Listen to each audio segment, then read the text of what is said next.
านที่ท่องเที่ยวแห่งหนึ่งเนาะของเขตนี้ก็คือบ้านชนเผ่าด้านหลังเลยจะมีบ้านชนเผ่าของเผ่าตะเลียงเผ่าหลายเผ่าแหละอยู่เขตนี้เดือนเพื่อนหมูผ่านไปผ่านมาจนเธอยังคงสับสนอยู่บนดาวเคราะห์ดวงหนึ่งคอยหมุนผ่านไปรอบกายฉัน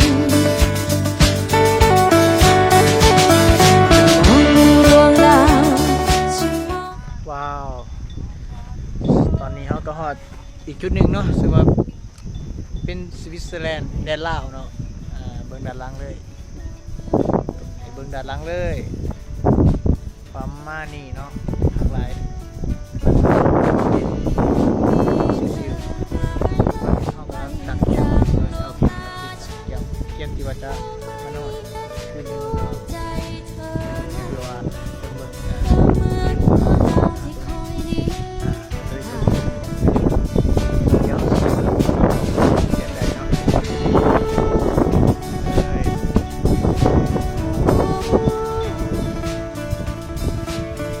ตักติดแล้วหรอบ่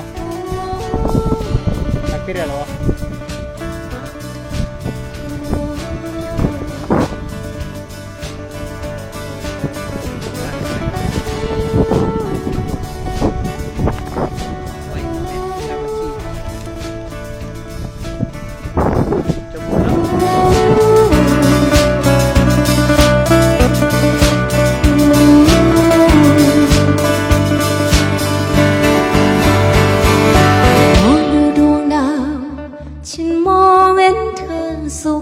สกาว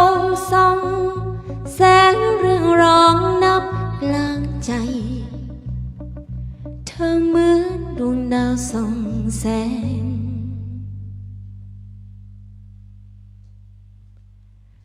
วันนี้คืนดีเธอหายลับไปจากดวงตาฉันมองไม่เห็น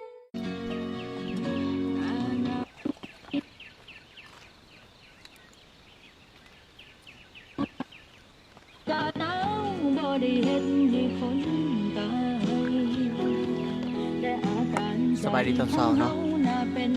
หน้ากระตือรือร้นหนาวแห้งไรทีนี้เป็นเดินเต็มมุมเนาะอันนี้มันก็จะเป็นบรรยากาศแบบเย็นๆเนี่ยเพราะว่ามันเขานอนอยู่ถึงบางขู่เลย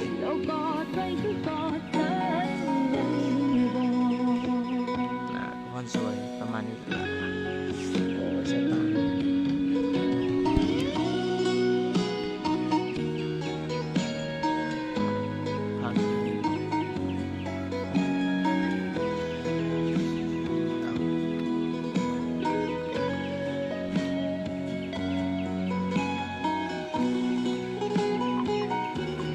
สัญญาณโทรศัพท์กับบ่มีเป็นยังบ่ได้โทรหาให้กับบ่ได้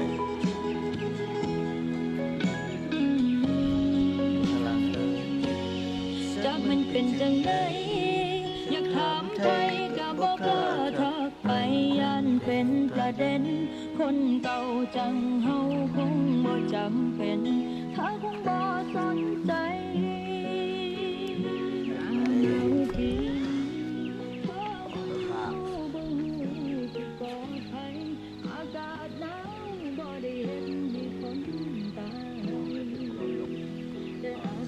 หนาว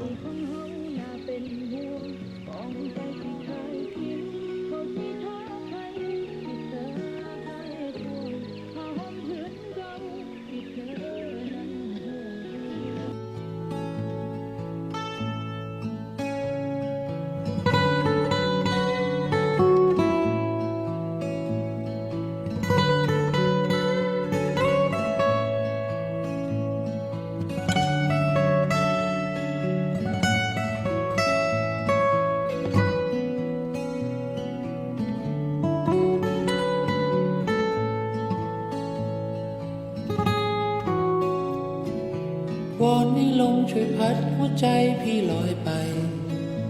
จากดินแดนที่เหนือที่ไกลแสนไกล สุดขอบฟ้าที่ไกลแสนไกลลงลอยไปวอนให้ลมช่วยพัดหัวใจพี่ไปให้ถึง ฝากดวงใจพี่ลอยลงไปบนนภาสุดขอบฟ้าหัวใจพี่จะไปถึง ได้สบตาแค่เพียงครั้งหนึ่งหัวใจพี่แทบจะตรึงเพ้อลำพึงลำพันถึงแม่นวลน้อง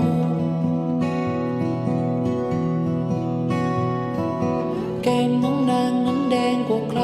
ใจพี่จมแทบพัดสุดทาดวงฤทัยหรือดวงแก้วตาดุจดวงดาราดวงดาวดวงไหนวอนให้ชายทุกคนเดินผ่านวอนให้ใจน้องไม่มีใครวอนให้ลมพัดพาหัวใจพี่ไปถึง ตอนนี้ครับอาจจะลงไปบ้านอันของชนเผ่าเขตนี้เนาะมาเข้ามาเลยมาเบิ่งกัน เอาตัวเองถ้าทางมันไหม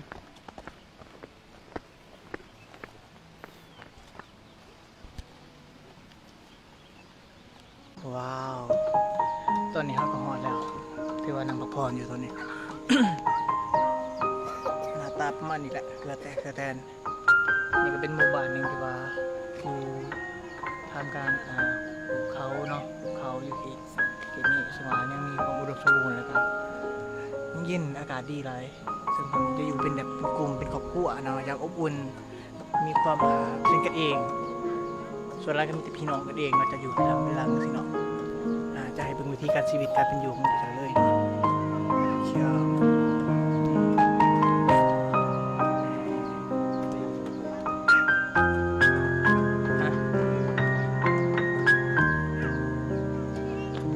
ส่วนตัวนั้นคือสิ่งกำลังมีกิจกรรมของบ้านที่บอกเพิ่นกำลังมีการ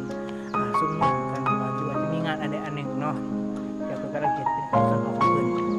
เพื่อนกันสิประมาณนี้เนาะในเรื่องของสมบัติของเพิ่นที่ว่าเอกลักษณ์เนาะอยู่เขตนี้ซึ่งหลังคาก็จะงงด้วยเป็นไผ่สองดาบสามดาบที่ว่ามาแปะเข้ากันเพื่อป้องกันฝนเพื่อให้ต่างๆ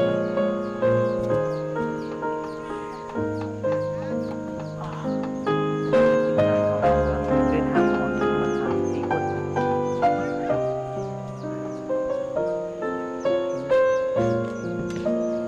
ว้าวตอนนี้เขาก็เกี่ยวจะออกเดินทางไปต่อเลยเนาะแต่ว่าทำลายทิ้งถนนอยู่ประมาณนี้เดี๋ยวจะไปย้ายให้น้องๆทำทางเลยคนละฝั่งไปเลยโอเคแค่นั้นเลยออกกันหมดแล้วก็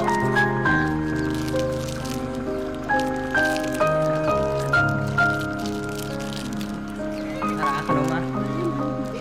ไปดี2 คนก่อนขนมให้น้อง ก็จะประมาณนี้เนาะการเป็นอยู่ แก้วตาดุจดวงดาราดวงดาวดวงไหนวอนให้ชายทุกคนเดินผ่านวอนให้ใจน้องไม่มีใครวอนให้ลมพัดพาหัวใจพี่ไปถึง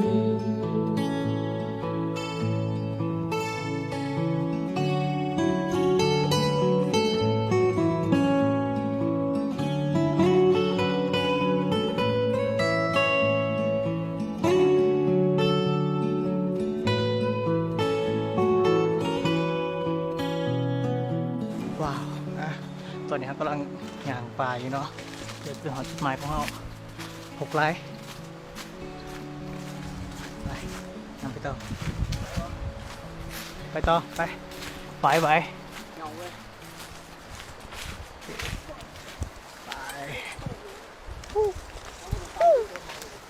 ครับความหกบนความหกมอนี้ถ้าต้องได้หลอดขามเด้เพราะว่ามันต้นไผ่ไรมันจะต่ำอาจจะค่อยๆขามมันอาจจะแปลนนิดนึงเพราะว่าเขตนี้เป็นเขตที่อาศัยอยู่ของไก่ป่าไก่ป่าจะหลายเขตนี้นะมันจะแปลนเพราะว่าไก่ป่ามันจะเคลียร์เขตนี้ยังอุดมสมบูรณ์อยู่เลย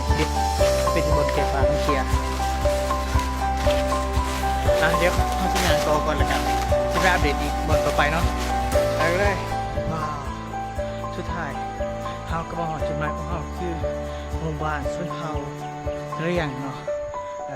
ฮอตแล้วโอเคทำมาห้องบอกข้างยาวมากกว่าหาลูกกิโลเมตรเนาะจากป่าด้านในภูเขาเมื่อยร้ายเมื่อยแห้งตอนนี้เมื่อยแข็งเลยว่ะอ่ะเดี๋ยวทำคนทุกวันเลยเนาะไปวะนานทางหลังเลย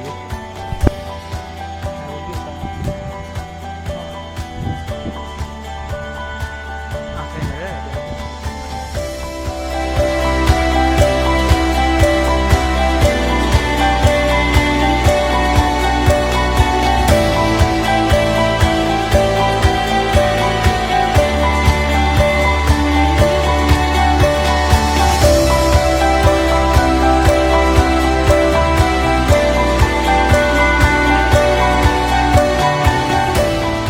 เอายกขาเป็นยังไงเลือดไหลเนี่ยถูกผ่ากันวะถากก็สดเลยตอนนี้ป่ามึงก็ถือถากครบวะโอ้มันปกกันแล้วเอาเดี๋ยวเขาไปทางปลาเลยอีกนิดนึง อันกันถากเลยนะ ใส่กันถาก เบิ่งคู่ที่งามเลยเชียวเป็นหอบๆเลย เดี๋ยวให้ โคตร ดู งาม บ เลย ริเวณนี้โอเคจักหน่อยฮอดบอลทีจะแนะนำหรือจะบอกเนาะเอาเป็นว่าตอนนี้พักไว้ก่อนเบรกว้าวระวังทางตัวเข้าไปเรื่อยเดิน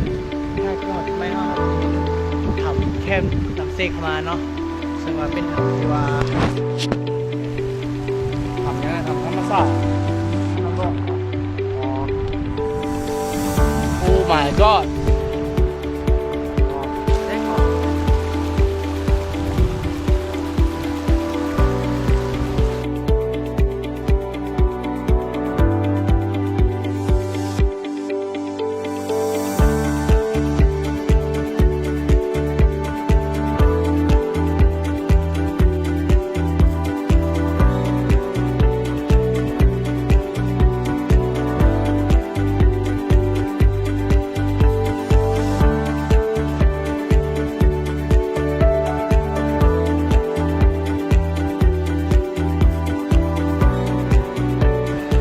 สบายดีเนาะสบายดียามเช้าตอนนี้ก็เวลาประมาณ5:10นาทีเนาะซึ่งว่าเราก็อยู่ในป่าเลิกตอนนี้เบิ่งบรรยากาศยามเช้าเป็นยังไงตุ้มมุ่นม่านขึ้นเนาะไหนเป็นยังไงบ่ เป็นเจ้าของเลย นอนรับสบายดีอยู่ ว่าในนาว อันนี้ก็เป็นต้นโพธิ์เขาบรรยากาศร้อนเลย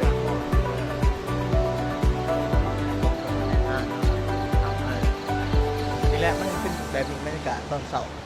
จะเป็นเมืองนิดนึงแต่จังหน่อยตอนเที่ยงเดียวเขาจะหาไปเบิ่งบรรยากาศอยู่เขต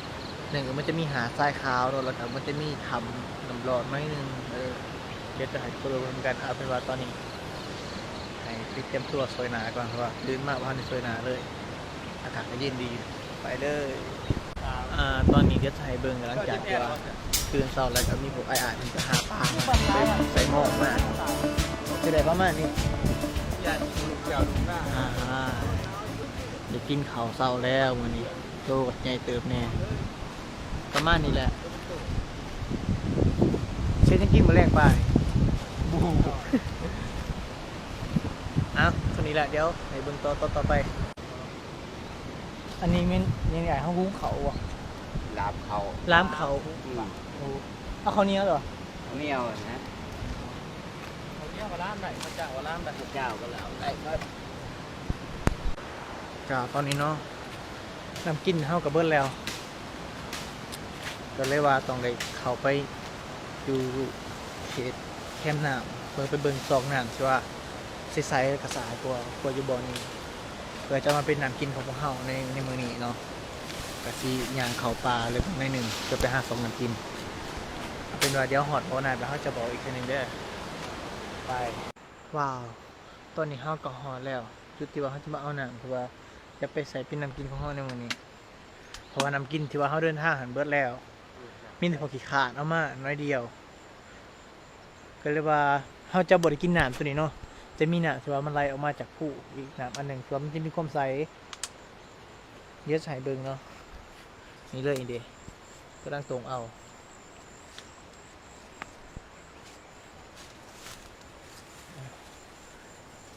เป็นยังไงเซียวใสบ่ ใส่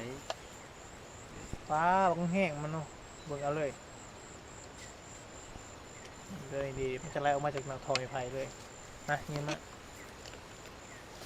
นี่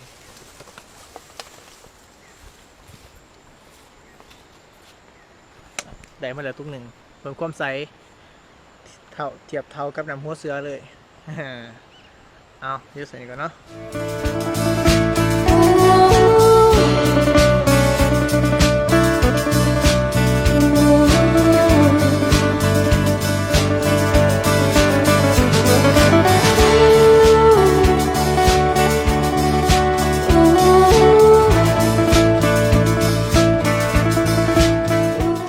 ตัวนี้ก็เป็นป้าที่ว่าเขาเอาไปเขาเอามาล้างไปมันก็จะสั่งมาแบบนี้แหละเป็นตัวออกมาอีกแหละทุกตัวสาดคือสีแสบแห้ง จำนำก่อน สุกอยู่อ่ะ มันสุกอยู่เนาะ เขาละ สุกไปแล้วเดี๋ยวน้อยก่อนมันแหลกเลยนะมันจะเอาทำอะไร ใช้แก้วมีป่ะมีเมนูอาหารมือก็คือปลาลามเนาะอย่าเป็นปลาลามแล้วก็ลามป้าหวานเท่าแล้วก็ข้าวลามเอาข้าวไห้มาลามแสบแห้งเจสซี่ไม่เบิ่งเด้อว่ามันเป็นแนวใดหากินยากเลยเด้ออยู่ในเมืองนี่เด้อ บ่มีเหรอ บ่มีเห็นบ่เบิ่งซิมตุ๊กก่อน ผู้คักเลย ปลาแสบแสบแห้งมีเนาะตัวยอด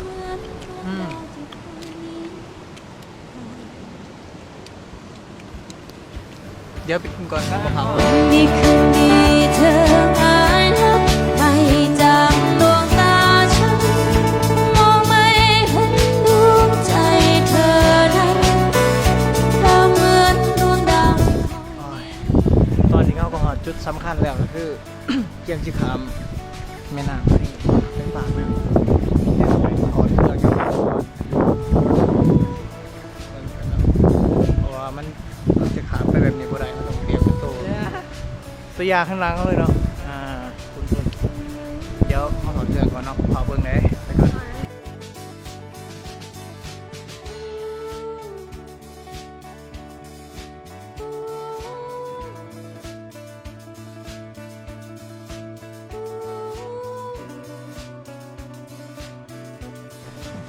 เอาเมื่อกี้เขาก็ได้ดูภูมิแล้วเนาะจังหวะในคลิปเขาสี่ห้าคนนี่แมนบ่ผ่านคนหนึ่งแต่บิ๊กเข้ากับบ่ผ่านในการถึงอยู่37.9เนาะแต่ว่าสุดท้ายก็ไปถ่ายใหม่ก็ลดลงยังผู้เดียวที่บ่ผ่านทางด้านหลังเลยด้านหลังมันบ่ผ่านเนาะมันยัง38อยู่